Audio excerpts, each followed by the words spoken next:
31/10/2015-তে ওনার জামিন হয়েছিল এবং 31/10/2015-তে ওনার যে জামিন হয়েছিল তারপরে সিবিআই ক্যান্সেলেশনে গেছিল, অনারেবল হাইকোর্ট বেল ক্যান্সেল করে দেয় এবং উনি যখনই as and when he came to know that his bail was rejected by the honorable high court on 19/11/2015 উনি সঙ্গে সঙ্গে উনি লার্নেড এসিজেএম সাহেবের কোর্টে ফিজিক্যালি হাজির হন এবং ভলেন্টারিলি সারেন্ডার করেন।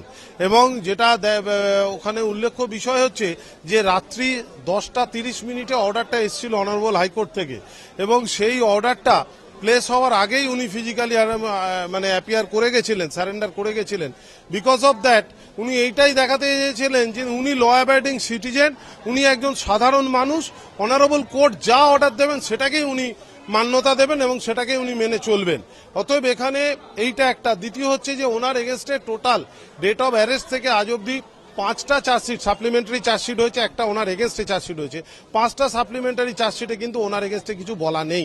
সাবসিকুয়েন্ট ইনভেস্টিগেশনে কোনো ফার্দার ডেভেলপমেন্ট সেই অর্থে কিছু হয়নি, যেটা খুব ইম্পর্টেন্ট। আর নাম্বার 4 হচ্ছে যে উনি বর্তমানে উনি তখন অনারেবল কোর্ট বলেছিল যে উনি জেলে ছিলেন, এই জেল হসপিটালে ছিলেন। এই মুহূর্তে মদন মিত্র সেই উনি বেল ক্যান্সেল হওয়ার পর থেকে মোস্ট অফ দ্য টাইম উনি জেলেই ছিলেন। সাধারণ এরা আসামিরা যেভাবে থাকে সেভাবেই, ওনার জন্য কোনো এক্সট্রা ফেসিলিটিস বা কিছু ছিল না। উনি সেটাকেও আদালতের, মহামান্য উচ্চ আদালতের রায়কে মেনে নিয়েছিলেন মাথা নত করে এবং সেটাকেই উনি অক্ষরে অক্ষরে পালন করেছেন।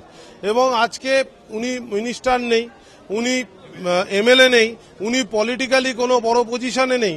নট অনলি দ্যাট, তার থেকেও যেটা বড় কথা সেটা হচ্ছে যে এই যে পিরিয়ড, এই যে সিবিআই যে 5টা সাপ্লিমেন্টারি চার্জশিট দিল, একটা চার্জশিটেও কিন্তু মদন মিত্র কাউকে ইনফ্লুয়েন্স করেছে, কারুর প্রতি প্রভাব কাটিয়েছে এই মামলাটা ট্যাম্পারিং করার জন্য, এরম কোনো অ্যালিগেশন আসেনি।